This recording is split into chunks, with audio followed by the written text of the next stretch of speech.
Shall we join the others in the garden? Not for the present. Dr. Lanyon is explaining the care of the different varieties of roses to Father. I don't think Father's much interested. But that doesn't matter. It will give us a chance to talk. Oh, I'm grateful for the chance. Dr. Lanyon is quite fond of you. Oh, how do you know? He just told Father and me. He's fond of me, with reservations. We used to argue so violently that if we hadn't been the best of friends, we would have been bitter enemies. Didn't you ever see alike on anything?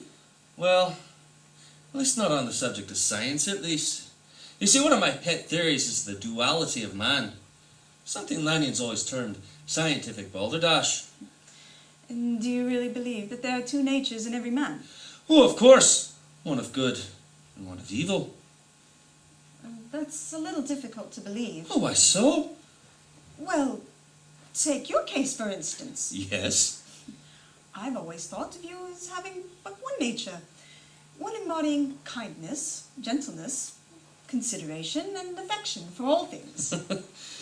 My dear, I'm afraid you look at me through eyes prejudiced by affection. No matter what. That is how I see you, Henry. If I were indeed such a man as you've just described, life would indeed be less unbearable. But in every man there are those provinces that compound man's dual nature. Man's not truly one, but truly two. I've always thought that one was either good or bad. No halfway measures or combination of both. Well, no one's entirely bad. There's some good, some affection in everything. That's a very generous viewpoint, Henry, but that's like you. It's not a generous viewpoint at all. It's a statement of fact. But what of these hardened criminals who commit the dreadful atrocities of which we read about in the papers every day? Do you believe that such men could have any good in them?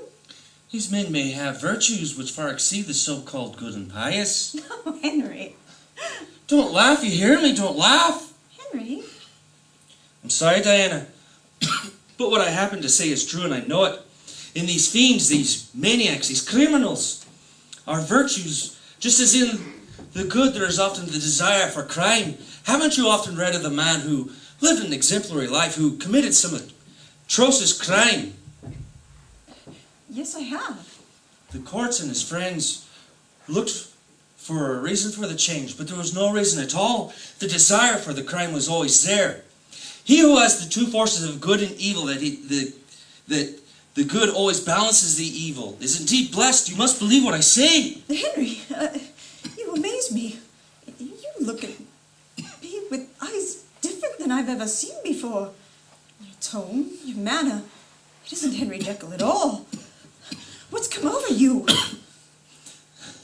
I don't feel well, Diana. You must leave, Diana. What is it, Henry? What's the matter? You cannot ask me. I cannot tell you. All I need you to do is go. Go before it's too late. Go and get your father and that old fool of a Lanyon and go. Do you hear me? Go!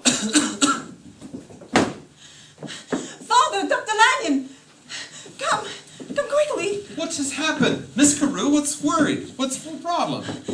It's Henry. Dr. Jekyll, what of him? Miss Carew, you're ill. Now, what has happened? Well, we were sitting here discussing a scientific theory of his. Man's dual nature. Rubbish and rot. I agree. Miss Carew. Well, I disagreed with him and he became very angry.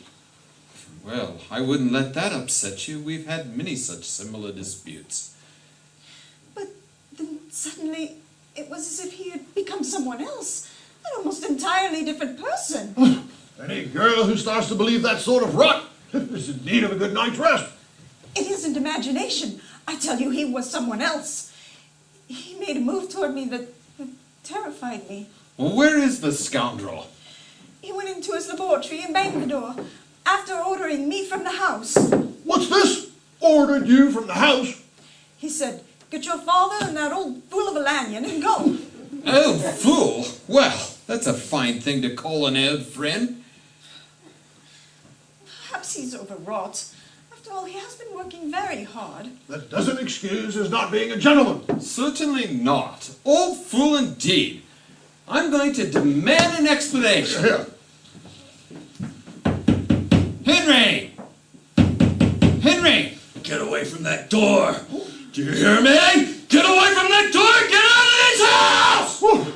I have never been so insulted in my life. I shall never set foot in this house again. Come, Diana.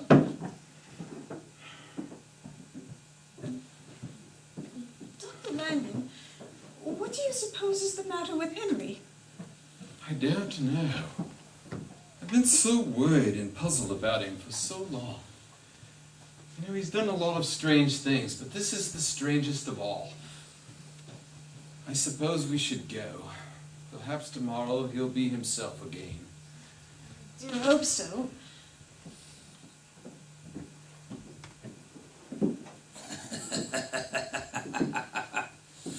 Good. They've gone.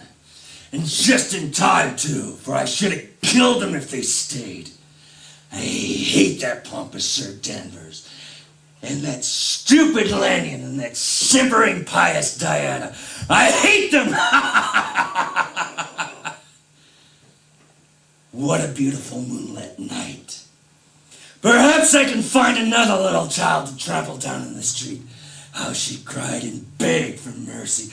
Mercy! I love torturing women and little children.